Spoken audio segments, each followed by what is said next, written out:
ఏపీలో రిజిస్ట్రేషన్ ఆదాయం తగ్గుతోందండి.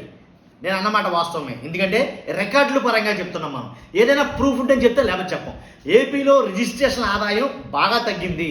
ఎలా అంటే భూమి ఆల్రెడీ ఆ ఆదాయం విలువ తగ్గడానికి ఇక కొన్ని కారణాలు అయితే లేకపోలేదు. ఎలా అంటే ఏపీలో రిజిస్ట్రేషన్ ఆదాయం తగ్గుతుందనేది ఒక పక్క వాదన అయితే కనుక కూటమి ప్రభుత్వం చంద్రబాబు నాయుడు గారు కావచ్చు, లోకేష్ గారు కావచ్చు, పవన్ కళ్యాణ్ గారు కావచ్చు, ఎవరైనా కానీ వాళ్ళు చెప్తున్న వెర్షన్ ఏంటంటే ఆంధ్రప్రదేశ్లో భారీగా పెట్టుబడులు అయితే వస్తున్నాయి.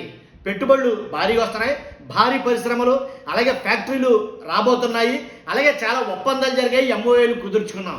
కాబట్టి రానున్నదంతా భారీ పరిశ్రమలతోటి ఏపీ కలకలలాడుతుందని కూటమి ప్రభుత్వం చెప్తున్నమాట.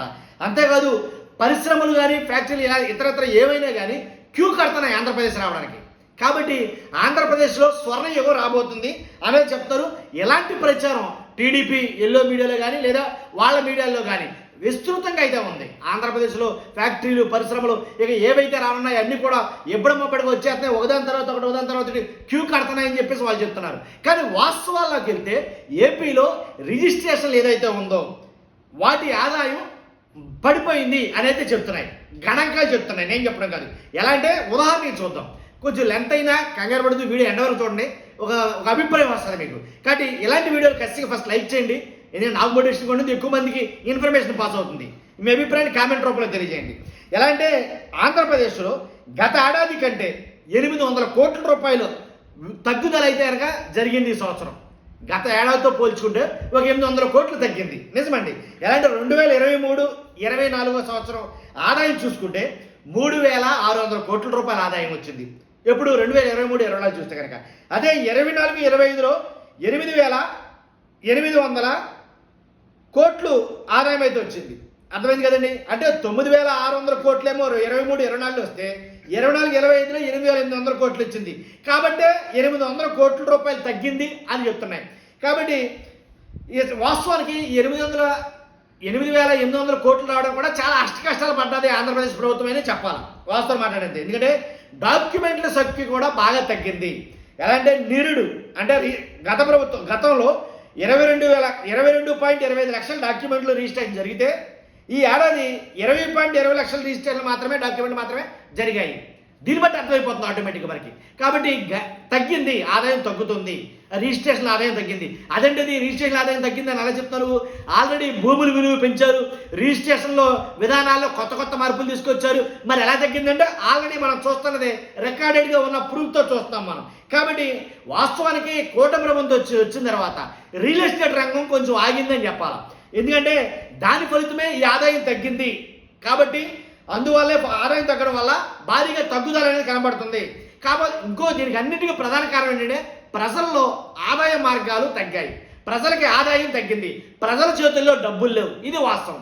అందువల్ల ఏదేమైనప్పటికీ ప్రజల చేతుల్లో డబ్బులు ఉంటేనే రియల్ ఎస్టేట్ కానీ ఇంకా నిర్మాణ రంగం కానీ ఏ రంగమైనా ముందుకెళ్ళేది. కానీ ప్రజల ఆదాయాలు తగ్గితే ప్రజల చేతుల్లో డబ్బులే లేకపోతే కనుక మొత్తం ఇవన్నీ కూడా పడకేతాయి, దాంట్లో ఎలాంటి డౌట్ లేదు.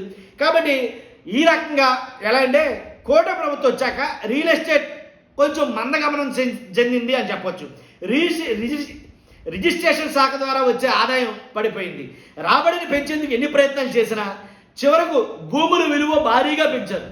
అసలు భూముల విలువ భారీగా పెంచినందుకు రాబడి అంతే భారీగా రావాలి, కానీ రాబడి లేదు ఇక్కడ. అర్థమైంది కదండి. కాబట్టి ఎలా అంటే 24-25 ఆర్థిక సంవత్సరం నికర ఆదాయం 8800 కోట్లు మాత్రమే. గత ఏడాది 23-24లో రాబడి 9600 కోట్లుగా ఉంది. అంటే ఈసారి 800 కోట్ల మేర తగ్గిపోయింది. ప్రజల కొనుగోలు శక్తి తగ్గిపోవడం ఒకటి ప్రధాన కారణం.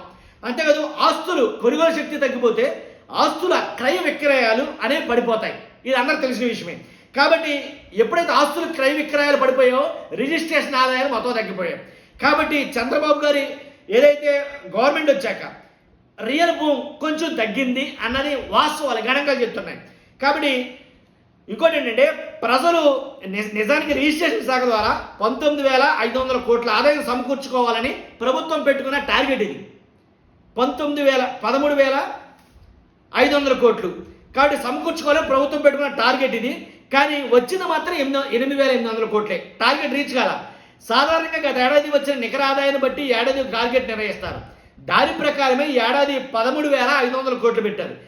కానీ గత ఏడాది వచ్చినంత రాకపోవడాన్ని బట్టి స్థిరాస్తి విక్రయాలు ఏ స్థాయికి పడిపోయాయో మనం అర్థం చేసుకోవచ్చు. స్థిరాస్తి విక్రయాలు ఉంటేనే ఆర్థికంగా రాష్ట్రానికి పురోగతి ఉన్నట్టు లెక్క. అది ఎప్పుడైతే పడిపోయిందో కొద్ది గొప్ప మందగానే ఉన్నట్టే లెక్క. కాబట్టి భూముల విలువ పెంపుతో అసలు ఖచ్చితంగా పెరగాల్సింది పెరగలేదు అని రాష్ట్ర ఆర్థిక నిపుణులు కూడా చాలామంది మాట్లాడుతున్నారు. కానీ 8,800 కోట్లు రాబడి అయినా వచ్చిందంటే దానికి భూముల విలువ పెంపు కారణంగానే వచ్చింది, లేకపోతే అసలు 8,800 కోట్లు కూడా రాకపోను, ఇంకా బాగా తగ్గిపోను. వచ్చిందని 8,800 ఓన్లీ భూముల విలువ పెంచారు కాబట్టి ఆ మాత్రమే వచ్చింది, లేకపోతే అసలు లేదని మాట్లాడుతున్నారు.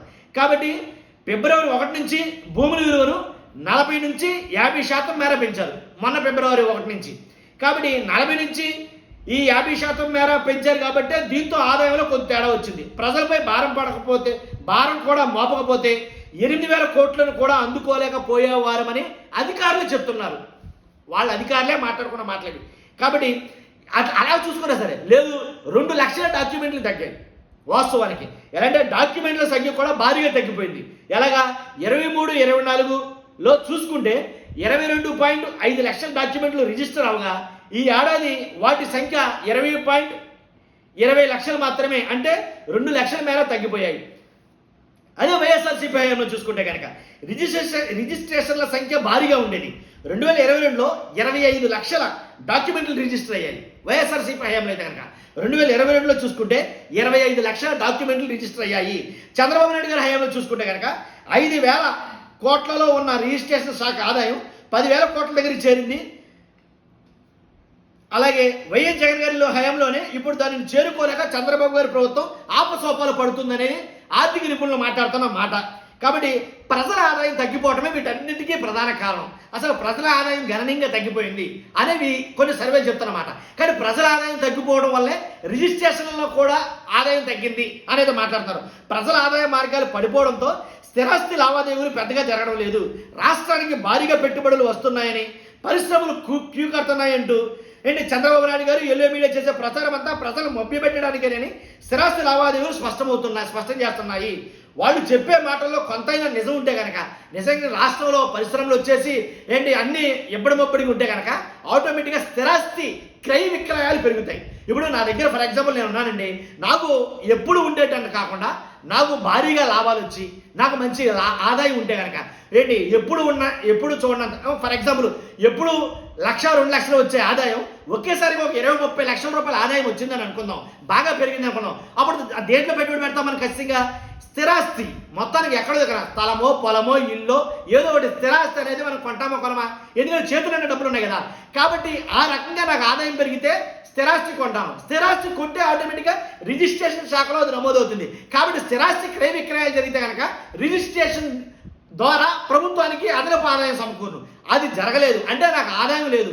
ఆదాయం లేకపోతే స్థిరాస్తి క్రయ విక్రయాలే నేను చేయలేకపోయాను కాబట్టి ఆదాయం గవర్నమెంట్కి ప్రభుత్వానికి రావాల్సిన ఆదాయం కూడా పడిపోయింది. ఇదే సింపుల్ ఎగ్జాంపుల్. కాబట్టి ఇంకోటి ఏంటంటే ఏదేమైనా భూముల విలువ పెంచినా సరే లక్ష్యాన్ని చేరుకోలేకపోయారు అనేది కనుక చెప్పాలి. ఎందుకని ఏదంటే గత ఏడాది ఏదైతే జగన్ గారి హయాంలో చూసుకున్నట్లయితే కనుక లేదా చంద్రబాబు నాయుడు గారి హయాంలో చూసుకుంటే ఆ రిజిస్ట్రేషన్ల వాల్యూలో ఎంత తేడా వచ్చింది? 800 కోట్ల రూపాయలు తగ్గుదలని కనబడింది. కానీ 800 కోట్ల రూపాయలు అంటే రూపాయల తగ్గుదలలో కాకపోయినా క్రయ విక్రయాలు అనేవి తగ్గాయి.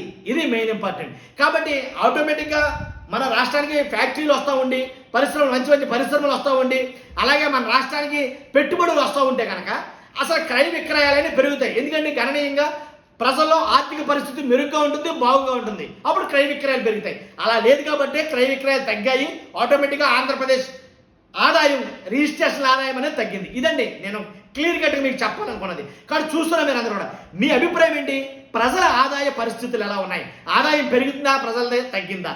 ప్రజల చేతుల్లో ఎప్పటికప్పుడుగా డబ్బులు ఉంటే కనుక క్రయ విక్రయాలు పెరుగుతాయా లేవా? కాబట్టి తగ్గాయి అని అంటే కనుక ప్రజలకు ఆదాయం లేదండి. ప్రజల చేతుల్లో ఆదాయం లేదంటే కనుక రాష్ట్రం కొంచెం ఆర్థికంగా వీక్గా ఉందని అర్థం. పెట్టుబడులు వస్తున్నాయా లేదా పరిశ్రమలు వస్తున్నాయా అవన్నీ ఏంటనేది మీకే వదిలేస్తున్నాం. కాబట్టి రానున్న రోజుల్లో చూడాలి. ఇప్పటివరకు జరిగిన రిజిస్ట్రేషన్ల తాలూకా ఆదాయాల గురించి మనం మాట్లాడుకున్నాం. చూస్తున్న మీరు అందరూ కూడా మీ అభిప్రాయాన్ని కామెంట్ రూపంలో తెలియజేయండి. మర్చిపోదు పక్కగా సబ్స్క్రైబ్ చేయండి.